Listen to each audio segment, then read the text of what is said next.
আসসালামু আলাইকুম। Hello everyone, it's me Tania. Welcome back to my new video. কি অবস্থা সবার, কেমন আছেন? আই হোপ সবাই অনেক বেশি ভালো আছেন। আলহামদুলিল্লাহ, আমরাও অনেক বেশি ভালো আছি।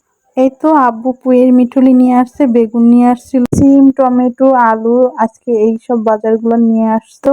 অল্প বাজার আনতে বলছি, তারপরে দেখেন কতগুলো বাজার নিয়ে আসছে। যাই হোক, এখানে পুঁইয়ের মিঠুলি কিন্তু অনেকগুলান ছিল।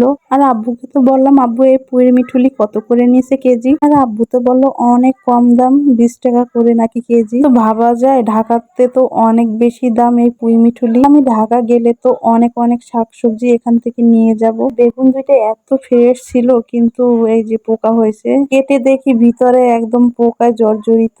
আর এই বেগুন কাটতে কাটতে তো আমার মনে পড়লো, আমার মেয়ে তো বেগুন ভর্তা খেতে অনেক বেশি ভালোবাসে। নতুন স্টাইলে আমি ওকে বেগুন ভর্তা বানিয়ে খাওয়াবো। আর বেগুন, আলু, টমেটো দিয়ে, ট্যাংরা মাছ দিয়ে আমি একটা চচ্চড়ি বানাবো।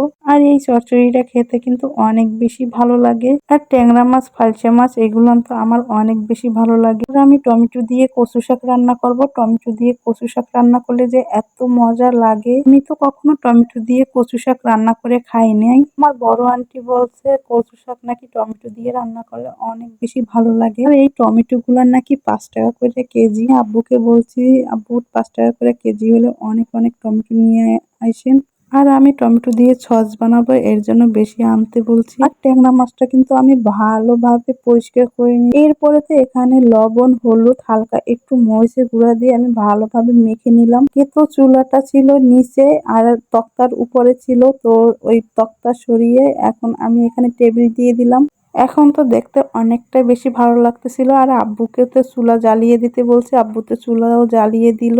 এই চুলা জ্বালানোটাই আমার বেশি বিরক্তিকর লাগে, কারণ চুলাটা আমি জ্বালাতে গেলে বারবার করে নিভে যায়। আর যেদিন আব্বু বাসায় না থাকে, সেদিন তো আম্মু চুলাটা জ্বালিয়ে দেয়। যাই হোক, এরপর তো তেলটা ভালোভাবে গরম করে আমি এখানে মাছটা দিয়ে দিলাম। আর আমি এই একটা কড়াইতে যেহেতু রান্না বাড়া করি, সেহেতু অনেক সময় ভয় লাগে যে মাছটা লেগে যেতে পারে, আর মাছটা ভালোভাবে নাও উঠতে পারে, ভেঙে যেতে পারে। এই কড়াইটা অনেক তেল তেলে, যার কারণে মাছ আর ভাঙে না যতই যা রান্না করি। তো আমি বেগুন আর টমেটো ভেজে নিয়েছি এটা ভর্তা বানানোর জন্য। এই ভর্তাটা গরম গরম ভাত দিয়ে খেতে এত বেশি মজা লাগে।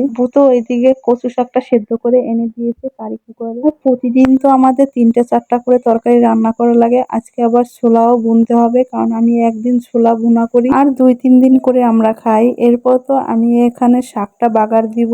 কচু শাকে কিন্তু তেলটা একটু বেশি দিলে কচু শাকটা খেতে ভালো লাগে। আমি এখানে রসুন, পেঁয়াজও বেশি করে দিয়ে দিয়েছি। এটা কিন্তু ব্রাউন করে ভাজতে হবে। এটা যতক্ষণ না পর্যন্ত ব্রাউন কালার হবে, ততক্ষণ পর্যন্ত আমি এটা ভেজে নিব। আর চুলার জালটা তো মাশাআল্লাহ দিলে অনেক বেশি ভালো জ্বলতেছিল। পরে তো আমার এই ব্রাউন কালার হয়ে গেছে। এখানে আমি এখন কচু শাকটা ঢেলে দিব, এর জন্য আব্বুকে ডাকলাম। আর আমি কিছু ঢালার সময় তো আব্বু এমনিতেই আমার কাছাকাছি থাকে, যার করে আব্বুকে ডাকার সাথেই আব্বু চলে আসে। তো আব্বু এটা ঢেলে দিল, আমি এখন ভালোভাবে নেড়ে নিব। এরপরে তো আমি এখানে টমেটো দিয়ে দিব। আর এই টমেটো দেওয়ার পরে কিন্তু অনবরত ভাবে নাড়তে হবে। আমার ডানাটা এত বেশি ব্যথা করতেছিল, নাড়তে নাড়তে মনে হচ্ছে যে আমি হালুয়া বানাতেছিলাম, এত বেশি নাড়া লাগছে। যাই হোক, এরপর তো ফাইনালি এই তো আমার ফাইনাল লুক। এই তো এখন হয়ে গেছে। এটা একদম আঠালো আঠালো হবে। এতে চিংড়ি মাছ দিলে বেশি ভালো লাগতো, চিংড়ি মাছ বা ডাল।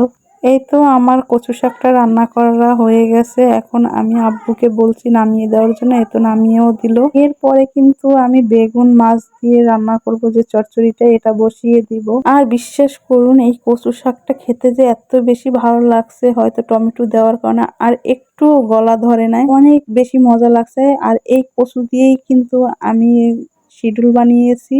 তো ওই শিডুলটা কিন্তু আমার পারফেক্ট হয়েছে। আজকে যে শিডুলটা বানিয়েছি সেটা অনেক বেশি পারফেক্ট হয়েছে। এই শিডুল বানানোর রেসিপিও আপনাদের সাথে একদিন শেয়ার করব। একদিন আমি বানিয়েছিলাম, সেটা তেমন একটা ভালো হয় নাই, কিন্তু আজকেরটা মাশাআল্লাহ দিলে আমি পারফেক্ট ভাবে বানাতে পেরেছি, আলহামদুলিল্লাহ। এখানে তো আমার এই চচ্চড়িটা হয়ে গেছে। আর এই চচ্চড়িটাও খেতে অনেক বেশি মজা হয়েছে। আর আমার মেয়েও আমাকে কাজে সাহায্য করে।